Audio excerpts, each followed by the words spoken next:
gave that verse to me from Luke 16. If you are not faithful with unrighteous money, Luke 16 verse 11, God will not give you the true riches. Luke 16:11. లూకాసు వార్త 16:11. కాబట్టి మీరు అన్యాయపు సిరి విషయంలో నమ్మకంగా ఉండని యెడల సత్యమైన ధనమును ఎవరు మీ వశము చేయును.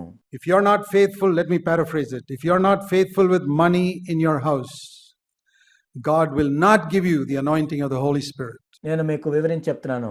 మీ ఇంట్లో డబ్బు విషయంలో మీరు నమ్మకంగా లేనట్లయితే పరిశుద్ధాత్మ యొక్క అభిషేకాన్ని మీకు ఇవ్వడు. No. You're careless with money. You think you got... లేదు. నువ్వు డబ్బు విషయంలో నమ్మకంగా లేకుండా మీ దగ్గర చాలా డబ్బులు ఉన్నప్పుడు. And I'll tell you the other thing. The great danger is when you have plenty. This is the other extreme. Oh, I'm not in debt. మీ దగ్గర చాలా డబ్బులు ఉన్నప్పుడు వచ్చే ప్రమాదం నేను చెప్తాను. నేను అప్పుల్లో లేను. But you have money just because you got plenty. You can go and splash it around, going regularly to restaurants and wasting that money. ఇప్పుడు మీ దగ్గర చాలా డబ్బులు ఉన్నాయి కాబట్టి మీరు బయటకు వెళ్ళి ఖర్చు పెట్టుకుంటూ రోజుకు ఒక రెస్టారెంట్లో చుట్టూ తిరుగుతూ డబ్బులు ఖర్చు పెట్టుకుంటూ ఉంటే, which you could have used for some poor people in the villages in Tamil Nadu. తమిళనాడులో పేద విశ్వాసులకి ఇచ్చేదానికి బదులు, why should I give to the poor villages of Tamil Nadu? Let me go and spend hundreds of rupees and have a grand dinner in this restaurant today and the other restaurant tomorrow and the other. We don't do it even today. తమిళనాడులో పేద విశ్వాసులకు ఎందుకు ఇవ్వాలి మేము? ఈ రోజు వెళ్ళి ఒక పెద్ద విలాసవంతమైన రెస్టారెంట్కి వెళ్ళి ఖర్చు పెడదాం, రేపు ఇంకొక విలాసవంతమైన రెస్టారెంట్కి వెళ్ళి ఖర్చు పెడదాం అని అనుకోవచ్చు. కానీ ఈనాటికి కూడా మేము అలా చేయం. You may think we're skimping on this, skimping on that. Say what you like. In the day when God opens the record books, మీరు అనుకోవచ్చు ఎందుకు వీళ్ళు ఈ విషయంలో అంత పొదుపుగా ఉంటున్నారు, ఈ విషయంలో ఇంత పొదుపుగా ఉంటున్నారని. మీరు ఏది కావాలంటే అది అనుకోండి. కానీ ఆ చివరి దినమున ఆ రికార్డ్ బుక్స్ తీసినప్పుడు ఏం జరుగుతుందో చూడండి. Let's see what the final record is like. ఆ ఫైనల్ రికార్డులో ఏముంటుందో చూద్దాం. I can see it already today. In the lack of anointing there is in so many people. ఈనాడు నేను చూస్తున్నాను అనేక మందిలో అభిషేకం ఎందుకు లేదో నేను చూస్తున్నాను. Who could have been mighty servants of God in many of our churches. మన సంఘాల్లో అనేక మంది ఎంతో అభిషేకించబడిన గొప్ప దైవజనులుగా ఉండాల్సిన వాళ్ళు. I don't know their private life, but I can say they are not faithful with money. వాళ్ళ వ్యక్తిగత జీవితం నాకు తెలియదు, కానీ వాళ్ళు డబ్బు విషయంలో నమ్మకంగా లేరు. That's why God does not commit the true riches to them. అందుకే దేవుడు వారికి సత్యమైన ధనాన్ని ఇవ్వట్లేదు. He doesn't, the revelation of God's word. Do you know what all revelations God has given me in his word? దేవుని యొక్క వాక్యంలో ప్రత్యక్షతలు ఇవ్వట్లేదు. మీరు చూసారా దేవుడు ఎన్ని ప్రత్యక్షతలు దేవుని యొక్క వాక్యంలో నాకు ఇస్తున్నాడు? True riches. God said, be faithful with money. సత్యమైన ధనము. దేవుడు ఏం చెప్తున్నాడంటే డబ్బు విషయంలో నమ్మకంగా ఉండాలి. You were faithful when you had little, now be faithful when you have much. మీకు కొద్దిగా ఉన్నప్పుడు నమ్మకంగా ఉండాలి, ఇప్పుడు మీరు ఎక్కువగా కలిగి ఉన్నా కానీ నమ్మకంగా ఉండాలి. I say, Lord, help me. ప్రభువా నాకు సహాయం చేయండి. I don't want to buy things just because I got money. ఏదో నాకు డబ్బులు ఉన్నాయి కాబట్టి కొనాలని కాదు. Dear brothers, there's a word here for everyone who wants to have a happy marriage. నా సహోదరులారా, సంతోషకరమైన వివాహ జీవితం కలిగి ఉండాలంటే ఇక్కడ ఒక వచనం ఉంది అందరి కోసం. And if you find your husband extravagant, you know what these people who ride horses do with the reins? ఒకవేళ భార్యలు మీరు మీ భర్తలు ఎక్కువగా ఖర్చు పెడుతున్నారని మీరు అనుకున్నట్లయితే ఈ గుర్రపు స్వారీ చేసేవాళ్ళు ఎలా చేస్తారో తెలుసా? Give a little pull. If you find your wife extravagant, give a little pull. వాళ్ళు కళ్ళెం పట్టుకొని వెనక్కి లాగుతూ ఉంటారు. ఒకవేళ మీ భార్య ఎక్కువ ఖర్చు పెడుతుంది అనుకుంటే మీరు వెనక్కి లాగాలి. You must help one another. Money is a very, very important area. ఆ విధంగా ఒకరికొకరు సహాయం చేసుకోవాలి. డబ్బు అనేది చాలా చాలా ప్రాముఖ్యమైన అంశము. The people who have little get into debt, and the people who have much splash it around thinking that this is my hard-earned money. One of the first things God taught me when I was in the Navy was, it is not your hard-earned money. కొద్దిగా ఉన్న వాళ్ళు ఏమో అప్పుల్లో పడుతుంటారు. డబ్బులు ఎక్కువగా ఉన్న వాళ్ళు ఏం చేస్తారంటే విసిరేస్తూ ఉంటారు. వాళ్ళు ఏమనుకుంటారంటే నేను ఎంతో కష్టపడి సంపాదించిన నా డబ్బు అని వాళ్ళు అనుకుంటారు. నేను నావికాదళంలో ఉన్నప్పుడు దేవుడు చెప్పిన మొట్టమొదటి విషయం ఏంటంటే అది నీ డబ్బు కాదని చెప్పాడు. It is what I gave you as a salary, as a gift. Take it. అది నేను నీకు ఇచ్చాను, ఒక జీతంగా బహుమానంగా నీకు ఇచ్చాను, తీసుకో. Thank you, Lord. I learned that lesson 50 years ago when I was working. నేను పనిచేస్తున్నప్పుడు 50 సంవత్సరాల క్రితం ఈ పాఠాన్ని నేను నేర్చుకున్నాను. అందుకు వందనాలు ప్రభు అని చెప్పాను. Learn it. You may all be getting fantastic salaries. నేర్చుకోండి. మీ అందరికీ ఎంతో ఎక్కువ జీతాలు రావచ్చు. But I tell you, I don't envy you who can splash around money, which I could not do at your age.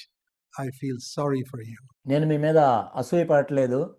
ఎందుకంటే మీ వయసులో నేను ఉన్నప్పుడు అంత ఖర్చు పెట్టలేకపోయాను. కాబట్టి మీరు ఇప్పుడు ఎక్కువగా డబ్బులు ఖర్చు పెడుతున్నారని మీ మీద ఏం అసూయపడట్లేదు, కానీ మీ గురించి నేను చింతిస్తున్నాను. You'll have your grand restaurant meals, but you won't have the anointing. విలాసవంతమైన రెస్టారెంట్లో మీరు భోజనాలు కలిగి ఉండొచ్చు, కానీ దేవుని యొక్క అభిషేకం మీ మీద ఉండదు. You'll have your grand vacations, endless money splashed around here and there, but you won't have revelation on God's word. మీరేదో విలాసవంతమైన విహారయాత్రలకు వెళ్ళొచ్చు, ఎంతో డబ్బులు ఖర్చు పెట్టుకొని తిరగొచ్చు, కానీ దేవుని యొక్క అభిషేకం మీ మీద ఉండదు. You can have your choice. I made my choice and I don't regret it. మీరు ఎంపిక చేసుకోవచ్చు. నా ఎంపిక నేను ఎంపిక చేసుకున్నాను, నేనేమి ఆ విషయంలో విచారపడట్లేదు. I feel sorry that God has got so few prophets in India because they are so careless with money. నేను ఎంతో చింతిస్తున్నాను, భారతదేశంలో దేవుడు చాలా కొద్ది మంది ప్రవక్తలను కలిగి ఉన్నాడు, ఎందుకంటే డబ్బు విషయంలో వాళ్ళు నిర్లక్ష్యంగా ఉన్నారు కాబట్టి.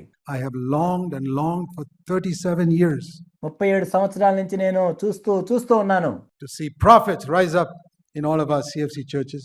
I see a few, 1, 2, 3, 4 like that.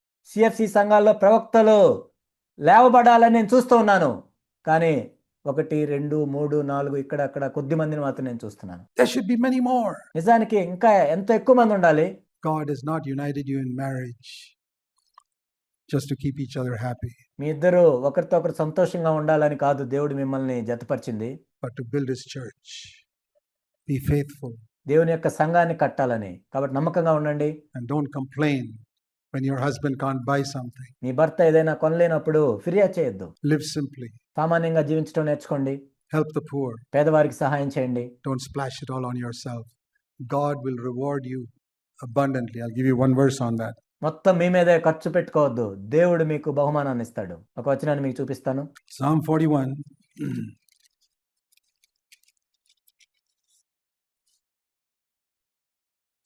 How blessed is he who considers the helpless, the poor. The Lord will deliver him in a day of trouble. Do you know how many days of trouble the Lord has delivered me from? I cannot number it. బీదలను కటాక్షించువాడు ధన్యుడు, ఆపత్కాలమందు యెహోవా వారిని తప్పించును.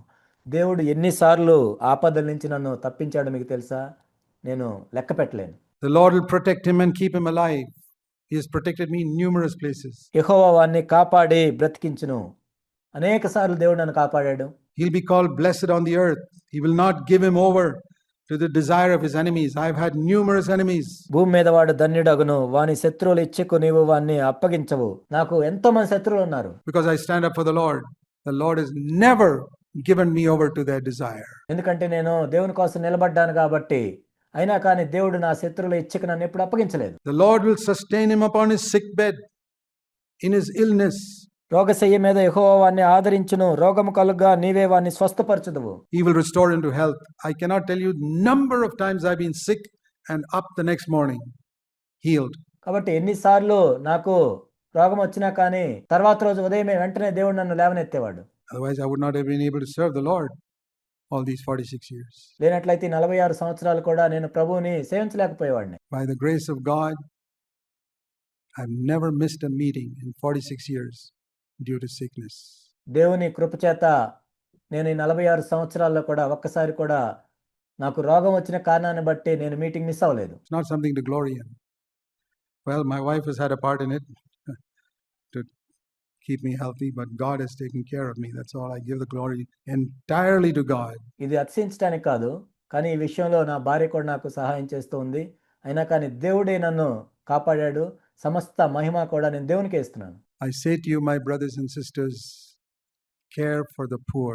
నా ప్రియ సహోదరి సహోదరులారా, నేను మీతో ఎందుకు చెప్తున్నానంటే పేదల్ని పట్టించుకోండి. That is why I went mostly to the villages in Tamil Nadu for so many years. అందుకే అనేక సంవత్సరాలు నేను తమిళనాడు గ్రామాల్లోకి వెళ్ళాను సేవ చేయడానికి. Just to break my back sitting in 16 hours in those bumpy buses to these conferences, but I see the result today. Well worth it. 16 గంటల సేపు నేను ఆ బస్సులో ప్రయాణం చేస్తూ నాకు వెన్ను నొప్పి వచ్చినా కానీ నేను ఆ కాన్ఫరెన్స్లకు వెళ్తూ ఉండేవాడిని. అయినా కానీ ఆ ప్రయాస అంతా కూడా వ్యర్థం కాలేదు. వాటి యొక్క ఫలితం ఇప్పుడు నేను చూస్తున్నాను. And I haven't broken down because of that. God's given me health to still. దాన్ని బట్టి నేనేమో నలిగిపోలేదు, కానీ దేవుడు నాకు ఇప్పటికీ మంచి ఆరోగ్యాన్ని ఇచ్చాడు. So don't take care of yourself. Take care of the Lord and his word. కాబట్టి నిన్ను నువ్వే పట్టించుకోవటం కాదు, దేవుణ్ణి తన పనిని పట్టించుకోండి. Put it first. ఆయన్నే ప్రథమంగా పెట్టండి. You will never regret in this earth or in eternity. ఆ విధంగా చేసినట్లయితే ఈ భూమి మీద కానీ నిత్యత్వంలో కానీ ఎప్పటికీ నువ్వు చింతించాల్సిన అవసరం ఉండదు. May you all have a marriage that goes on happily forever and ever. మీ అందరి వివాహ జీవితాలు కూడా సంతోషకరంగా అలా ముందుకు వెళ్తూ ఉండాలి. Amen. They lived happily ever after. ఆమేన్. దీని తర్వాత వాళ్ళు ఎంతో సంతోషకరంగా జీవిస్తూ ఉన్నారు అన్నట్లుగా.